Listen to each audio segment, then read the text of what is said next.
Assalamualaikum warahmatullahi wabarakatuh. Perkenalkan, nama saya Refdi Farhan. Di sini saya akan melaksanakan praktek khutbah. Bismillahirrahmanirrahim.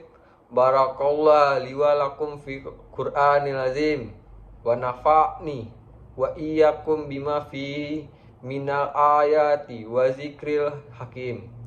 Aqulu qawli hadza wa astaghfirullaha lil wa alakum wa lisa iril muslimina min kulli danbin fastaghfiruhu innahu huwal ghafurur rahim. Ma'asyiral muslimin rahimakumullah. Hadirin jamaah sholat Jumat yang insyaallah selalu berada dalam naungan rahmat dan hidayah Allah Subhanahu wa taala. Tak henti-hentinya kita panjatkan puja dan puji syukur kepada Allah Subhanahu wa taala yang telah memberikan kita nikmat iman dan Islam. Karunia yang teramat besar yang Allah karuniakan kepada hamba-hambanya. Semoga kita selalu termasuk yang mendapatkan hidayahnya serta berada dalam keadaan iman dan Islam hingga akhir hayat kita. Dan tentunya kita bersyukur kepada Allah Subhanahu wa taala atas nikmat berbagi kehidupan yang masih diberikan kepada kita, sehingga pada kesempatan ini kita masih dapat beribadah kepadanya dan dapat mengingatnya serta memujinya. Pujian hanya layak dimiliki oleh Allah. Alhamdulillah, segala puji hanya milik Allah. Sungguh tidaklah pantas bagi manusia untuk mengharapkan pujian. Tidaklah pantas bagi manusia untuk merasa telah berjasa, karena sesungguhnya sejatinya segala puji hanya milik Allah semata.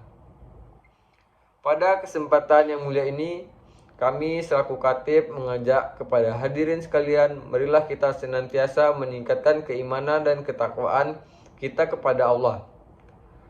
Takwa dalam arti senantiasa berupaya dan berusaha untuk selalu menghadirkan Allah dalam setiap situasi dan kondisi dengan cara senantiasa berzikir dan melaksanakan segala perintahnya.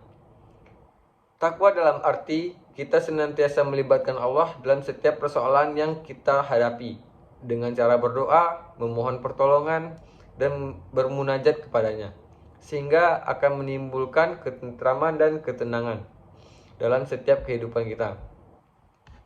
Seperti pada ayat Al-Quran surat Ali Imran ayat 102. Hai orang-orang yang beriman, bertakwalah kepada Allah sebenar-benarnya takwa kepadanya, dan janganlah sekali-kali kamu mati melainkan dalam keadaan beragama Islam, selain beragama Islam. Dan tentunya selawat serta salam semoga selalu terucap tak henti-hentinya kepada Nabi Muhammad SAW beserta keluarga dan para sahabatnya. Sidang sholat Jumat yang dirahmati Allah Subhanahu wa taala. Dalam khotbah Jumat singkat ini, mari kita merenungkan sejenak tentang apa yang terjadi di sekitar kita saat ini.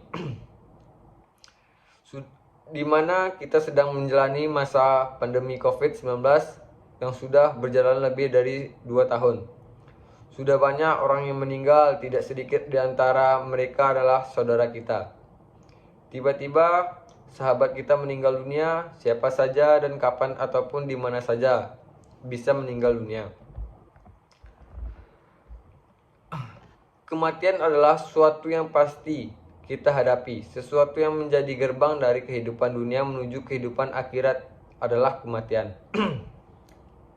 Ma'asyiral muslimin rahimakumullah.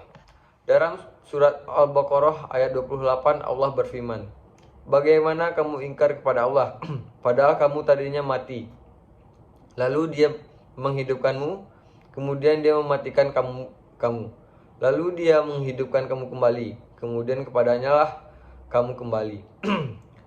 Dalam tafsir Ibnu Katsir dijelaskan bahwa ayat ini menjelaskan akan kekuasaan Allah, dan sesungguhnya aneh orang yang ingkar kepada Allah, sementara manusia awalnya tiada, lalu Allah menjadikannya ada di muka bumi ini.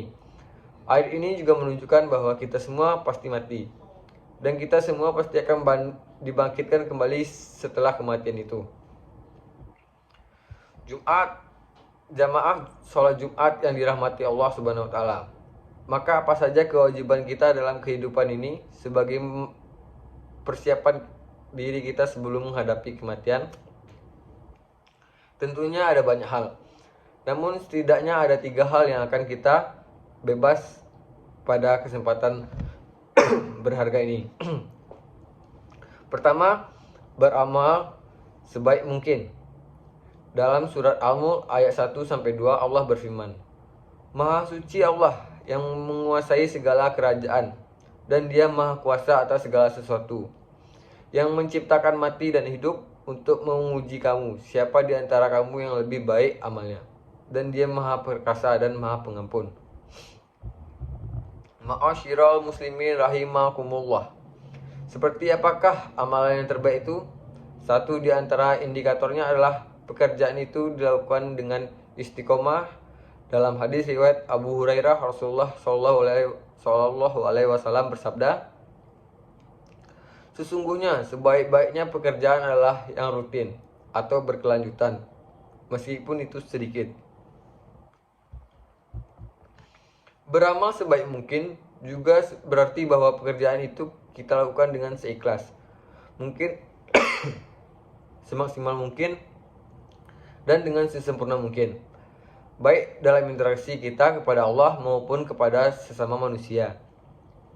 Dalam setiap amal kita praktekkan dalam diri kita bahwa kita bisa jadi itu adalah amal terakhir kita. Mu'asyiral muslimin rahimakumullah.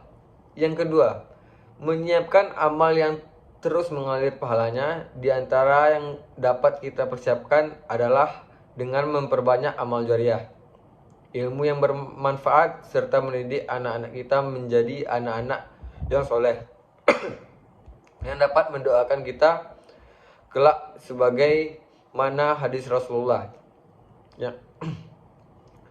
Diriwayatkan oleh Abu Hurairah bahwa Rasulullah SAW bersabda, jika manusia mati maka terputuslah amal kecuali 3 perkara.